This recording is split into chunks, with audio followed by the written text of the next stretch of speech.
Bueno, bárbaro. Bueno, entonces vamos a tratar de, en estos minutos, hablar un poquito de los aspectos clínicos y cuándo sospechamos que una persona está cursando dengue. Hoy por hoy, como bien dijo la doctora Falacci, estamos en una situación particular de brote. Por lo tanto, hoy por hoy lo tenemos más presente y dentro de nuestra actividad diaria es la patología más presente que tenemos cuando una persona aparece a la consulta con fiebre y estos síntomas acompañantes. Pero tenemos que tenerla en nuestra mente y en nuestra consulta habitualmente. Entonces, solo a los fines de recordar, quiero hacer un poquito de hincapié en las vías de transmisión, si bien todos sabemos y hacemos hincapié en la picadura de la Aedes aegypti infectado como la principal vía de transmisión, no tenemos que olvidarnos que si bien es muy poca la frecuencia, puede existir alguna transmisión por transfusiones y fundamentalmente, que es en la que quiero hacer hincapié, es en la transmisión vertical, que es la que transmite la mamá al bebé en el momento que está embarazada y que está cursando la infección por dengue en la última semana del embarazo. Es por eso que tenemos que tener muy en cuenta el control de la mujer embarazada cuando está cursando dengue. Y otra cosa muy importante que quiero recordar es el ciclo de transmisión, porque es importante que sepamos, que conozcamos este ciclo de transmisión y saber que el mosquito adquiere el virus cuando se alimenta de una persona que está cursando la etapa virémica, que en general se consideran los primeros 7 días desde el inicio de la sintomatología, y en este momento esa persona puede transmitir la infección si es picada por un mosquito y el mosquito al alimentarse adquiere el virus. Lo otro importante que tenemos que tener en cuenta y que quiero recalcar es que ese mosquito, para que se transforme en transmisor de la infección del virus dengue, tiene que sufrir un periodo de incubación que se llama extrínseco, porque es fuera del individuo, pero dentro del mosquito, que va entre 8 y 12 días. O sea que ese mosquito que picó a alguien, adquirió la infección, no puede transmitirlo inmediatamente, sino que tienen que pasar entre 8 y 12 días dentro del mosquito el virus para que éste pique a otro huésped susceptible y pueda transmitir la infección. Y esto es muy importante porque también en esto apuntan las acciones que se realizan vectoriales en aquellas casas y en aquellos domicilios de las personas que están infectadas y que están cursando la infección, ¿sí? Entonces, esta persona, una vez que adquiere que es picada nuevamente, un huésped susceptible picado por un mosquito y le transmite el virus, comienza con lo que se denomina un periodo de incubación, que este periodo de incubación puede ir entre 3 y 14 días aproximadamente, que en general va entre 3 y 6 días, pero puede llegar a tener hasta 14 días, para luego comenzar con la sintomatología típica de la infección por dengue. Entonces, nosotros vamos a considerar que la infección por el virus dengue, bien digo, tiene 3 etapas que tenemos que tener muy claras y que tenemos que prestarle mucha atención, tanto nosotros como personal de salud, como el individuo general. ¿Por qué? Porque estas etapas son 3 etapas. La primera etapa, que es la febril, la típica, que la persona comienza con fiebre, generalmente mayor a 38 grados, puede llegar a tener 39, 40 grados de temperatura y acompañada por síntomas que la tiran a la cama, que presenta dolores de cabeza, dolores retrooculares, cansancio extremo, dolores musculares, dolores articulares, puede presentar vómitos, puede presentar diarreas, y todos estos son acompañantes de la fiebre. ¿Qué pasa?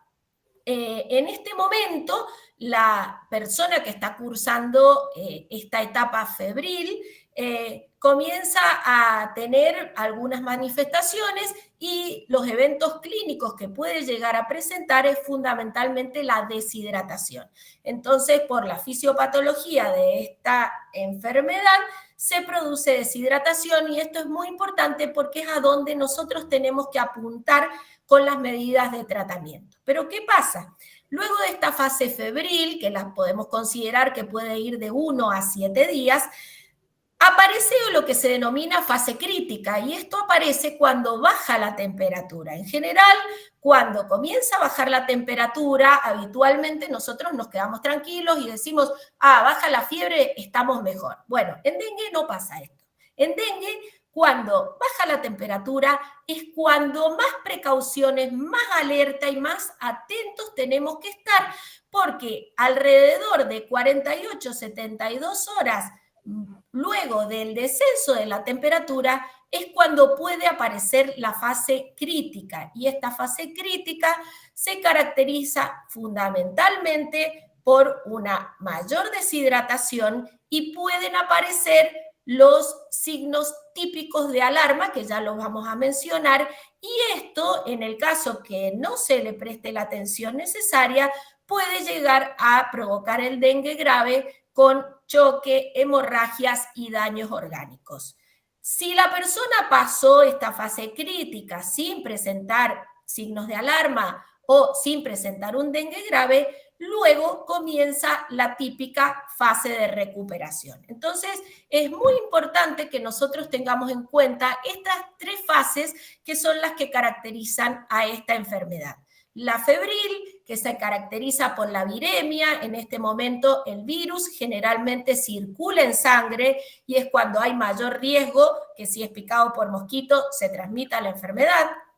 Y se caracteriza generalmente por los síntomas que conocemos, fiebres, dolores articulares, exantemas, puede aparecer lesiones en el cuerpo, pueden aparecer los síntomas digestivos que mencionamos, como diarrea, náuseas, vómitos, pueden haber algunas lesiones tipo hemorragias en piel y lo más importante acá es la deshidratación. Entonces, acá tenemos que tener mucho en cuenta fundamentalmente los factores de riesgo y los factores que pueden llevar a producir gravedad. Dentro de los factores de riesgo tenemos que considerar fundamentalmente comorbilidades y condiciones.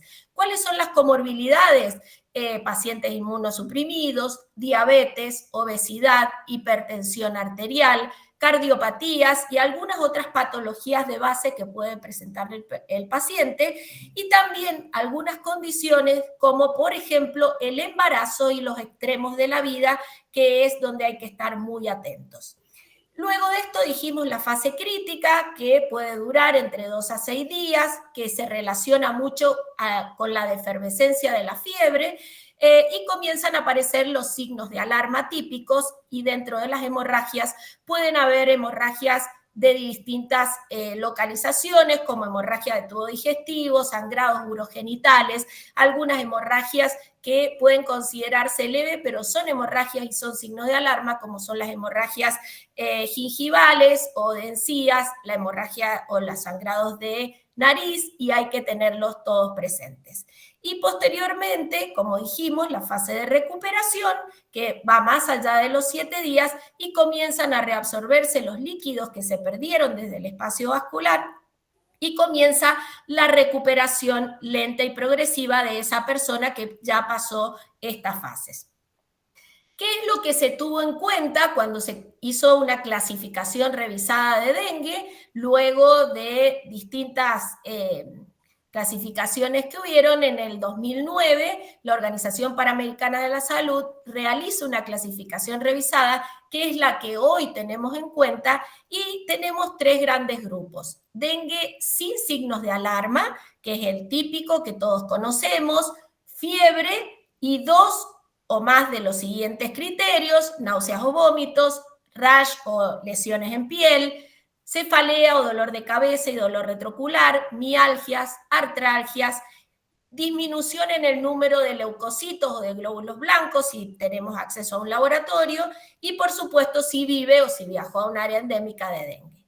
La otra clasificación o el otro gran grupo es el dengue con signos de alarma, y en este caso tenemos que hacer hincapié a los signos de alarma como son dolor abdominal intenso y sostenido, vómitos persistentes, y en esto nos referimos a más de 3 episodios de vómitos en 1 hora o más de 4 en 6 horas, acumulación de líquidos, sangrados de mucosas, letargia o irritabilidad, aumento de tamaño del hígado mayor a 2 centímetros, y si tenemos un laboratorio, el aumento del hematocrito.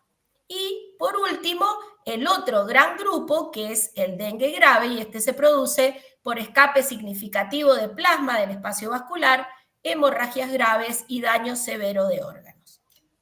Entonces, debido a esto, nosotros tenemos a quien consideramos caso sospechoso de dengue, que es un poco lo que mostró la doctora Falaschi, lo que todos sabemos, y bien, precisamente recalcar esto. Toda persona que presente fiebre de menos de 7 días de duración, sí síntoma de vías aéreas superiores, esto es fundamental, y que presente o bien 2 o más de los signos que hablamos recientemente cuando hablábamos de dengue sin signos de alarma, o bien cualquiera de los signos de alarma que mencionamos recién, o cualquiera de los criterios de gravedad, que en este caso se va a referir el doctor Payela a los casos graves. Entonces, ¿qué acciones tenemos que tener nosotros como personal de salud, en este caso que tengamos un paciente con estas características? En primer lugar, una vez que lo atendemos y consideramos que es un caso sospechoso de dengue, tenemos que identificar la fecha de comienzo de síntomas para definir en qué fase estamos, si estamos en fase febril, en fase crítica o ya en fase de recuperación. Tenemos que evaluar el estado hemodinámico y de hidratación del paciente, que es fundamental, controlando frecuencia cardíaca, extremidades, la intensidad del pulso, el relleno capilar, la presión arterial, el ritmo respiratorio, y algo muy importante es la diuresis. Preguntarle al paciente si orinó en las últimas 6 horas para saber cómo está la diuresis y su estado de deshidratación. También tenemos que evaluar si presenta o no signos de alarma, lo que mencionamos recientemente. 3 minutos, tenemos que doctora. averiguar si tiene condiciones coexistentes o riesgo social. El riesgo social también es importante y lo tenemos que tener en cuenta, porque un paciente que vive solo, que vive alejado, que no tiene cómo llegar a un sistema de salud, es riesgo social y tenemos que considerar a los fines de controlarlo. En el caso de tener accesibilidad, realizar un laboratorio básico y en el caso de ser necesario, los test definidos para el diagnóstico. Y, por supuesto, como dijo la doctora Falaschi, llenar la ficha de notificación correspondiente. Como lineamientos generales, sin ir en detalle y saber que cada fase o cada grupo tiene su tratamiento específico, pero lineamientos generales tenemos que saber es, como antitérmicos y analgésicos, están contraindicados el ácido acetilsalicílico, las aspirinas y cualquier antiinflamatorio no esteroideo, solamente indicar paracetamol. Reposo absoluto del paciente que está cursando dengue, control de signos vitales, informar y evaluar la presentación de los signos de alarma, reposición de líquidos tanto oral como endovenoso, y esta es la base del tratamiento. Y, por supuesto, el aislamiento vectorial, que significa que la persona que está cursando la fase febril esté aislada para que no sea picada por los mosquitos. Entonces, esto no lo voy a explicar en detalle, solamente una muestra para que ustedes vean los grupos que tenemos. El grupo A, que es cuando hay dengue sin signos de alarma, en ese caso lo podemos manejar de manera ambulatoria. El grupo B se divide en 2 grandes grupos, el B1, donde hay comorbilidades o coexistencias, que tenemos que evaluar si está internado o ambulatorio. El B2 ya cuando hay signos de alarma que debemos manejarlo internado, y el C, que es el dengue grave, que debe manejarse en una unidad de cuidados intensivos. Y a los fines de ir cerrando, solamente recordarles que el dengue es una enfermedad sistémica y dinámica. ¿Y esto por qué? Porque es sistémica, porque puede afectar distintos órganos, y es dinámica porque, y tenemos que tenerlo muy claro nosotros a esto, porque una persona que hoy me consulta y está bien, más tarde, dentro de unas horas o mañana, puede estar con signos de alarma o cursando un dengue grave. Por lo tanto, el control de estos pacientes debe ser exhaustivo.